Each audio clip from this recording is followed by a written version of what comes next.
Ang nakakatakot na aming naranasan. Story time. Isang gabi ng Sabado, nagkaayaan sina Mark, Jessa, Paolo, at Rico na mag-camping sa isang lumang bahay sa dulo ng kanilang barangay.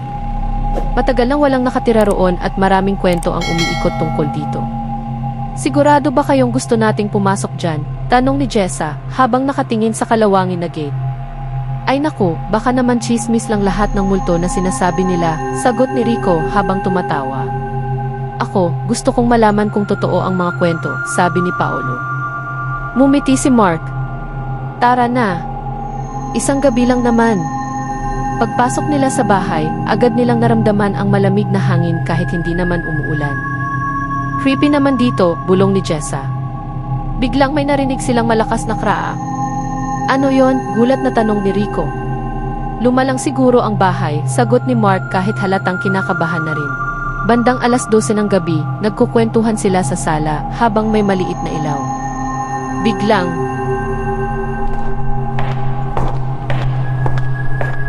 parang may naglalakad sa ikalawang palapag. Narinig ninyo yon? Tanong ni Paolo. Sagot ni Jessa na nanginginig na. May tao siguro sa taas, sabi ni Rico. Pero tayo lang ang nandito, sagot ni Mark. Muling narinig ang mga yapak.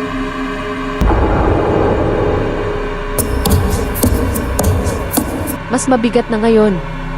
Nagkatinginan silang apat. Aakyat tayo, tanong ni Paolo. Ayaw ko, mabilis na sagot ni Jessa. Ngunit dahil sa kuryosidad, umakyat pa rin sila. Pagdating sa taas, wala silang nakita. Ngunit sa dulo ng pasilyo ay may isang lumang pinto na bahagyang nakabukas. Dahan-dahang binuksan ni Mark ang pinto. Sa loob ay isang lumang kwarto na puno ng alikabok. May lumang salamin sa gitna. Habang sinusuri nila ang silid, napansin ni Jessa ang kakaiba. Guys, ano? Tanong ni Rico.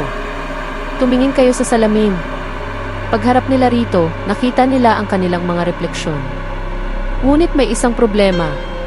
5 tao ang nasa salamin. Samantalang 4 lang sila sa kwarto. Nanlamig ang kanilang mga katawan.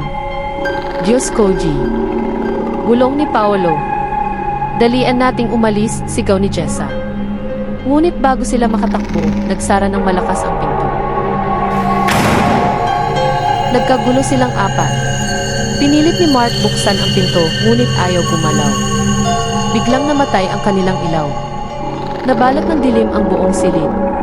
Pagbalik ng ilaw ng cellphone ni Rico, may nakita silang babae sa harap ng salamin. Mahaba ang buhok. Maputla ang balat. At nakangiti. Guys, nanginginig na sabi ni Rico. Dahan-dahang lumingon ang babae sa kanila. Pagkatapos ay nagsalita. Bakit ninyo ako ginising? Napasigaw si Jessa. Takbo, sigaw ni Mark. Biglang bumukas ang pinto. Mabilis silang tumakbo pababa ng hagdan. Ngunit habang tumatakbo sila, naririnig nila ang boses ng babae. Huwag ninyo akong iwan. Sama ninyo ako, Paglabas nila ng bahay, agad silang sumakay sa motor ni Rico. Habang paalis sila, lumingon si Paolo sa bahay.